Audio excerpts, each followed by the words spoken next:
सोच के देखो, अगर ऐसी मशीन आ जाए जिसमें एक साइड से आलू डालो और दूसरी साइड से सोना निकल के आ जाए तो मस्त होती ना लाइफ। वैसे ये मेरे बोले हुए शब्द नहीं हैं, मोदी जी ने ही ये लाइन कही थी।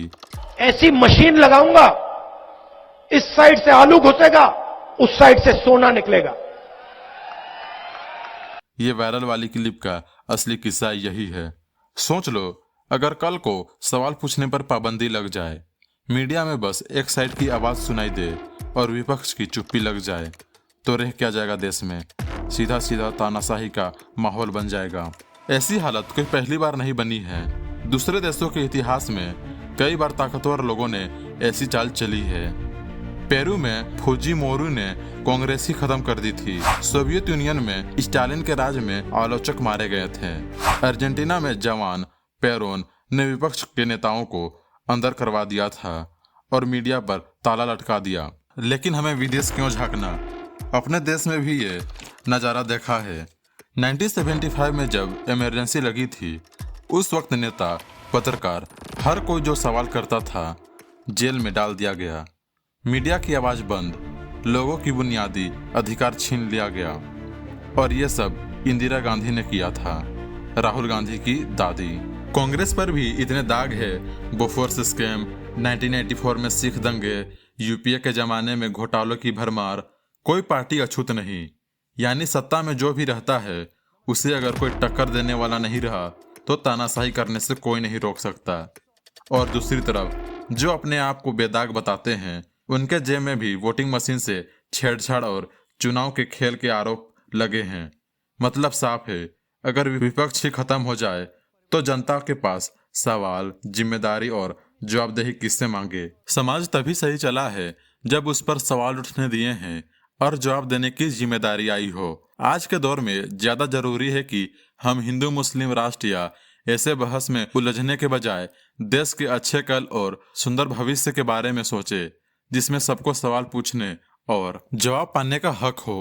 राहुल गांधी के विपक्ष में खड़े होने से जुड़ी मिसालें भी देख लो। 2014 में कांग्रेस 44 सीटों पर सिमटी। मीडिया ने उनका मजाक उड़ाया, पप्पू बोला गया, गूगल सर्च पर मजाक बना। 2 महीने गुम रहे और लौटकर रामलीला मैदान में किसान मुद्दों पर सरकार को घेरा। सूट बूट की सरकार जैसे शब्द बोले। मीडिया में वायरल हुआ। 2017 में बिना चुनाव या मुकाबले के कांग्रेस प्रेसिडेंट बने, मगर लोगों को लगा कि विरासत में मिली कुर्सी पर बैठा है। पर यह लड़ाई आसान नहीं थी। मोदी को जाकर गले लगाने वाली घटना याद है? मेरे अंदर आपके लिए कोई घृणा नहीं है, यानी सियासत में इंसानियत दिखाने की कोशिश की। 2018 के चुनाव में कांग्रेस 3 राज्यों में जीत गई। राहुल को तारीफ मिली, लेकिन 2019 में फिर से हार। अमेठी जैसे गढ़ से भी तो उन्होंने पार्टी प्रेसिडेंट के पद से इस्तीफा दे दिया।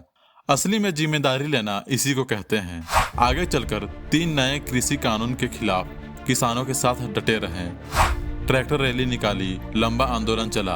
आखिरकार सरकार ने कानून वापस ले लिया। इन्फोर्समेंट और जांच एजेंसी के जरिए विपक्ष नेताओं पर दबाव की बात थी। ईडी सीबीआई ने एकतरफा कार्रवाई की। केस हुआ पर सजा गिनी चुनी ही।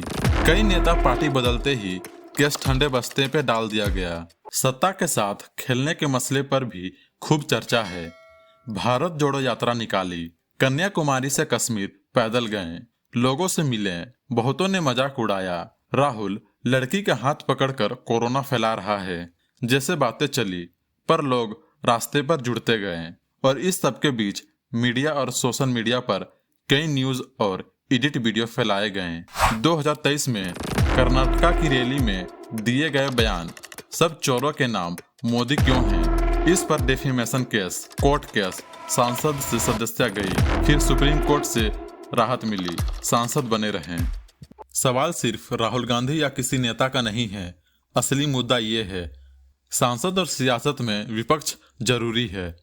विपक्ष मर गया तो जनता के पास आवाज नहीं बचेगी, सीधा तानाशाही की शक्ल बनेगी। और देश में सियासत, लोकतंत्र तभी जिंदा है जब हर कोई सवाल कर सके, जवाब मांग सके। वरना असली सरकार जनता की वही उंगली तय करती है जिस पर चुनाव में स्याही लगती है।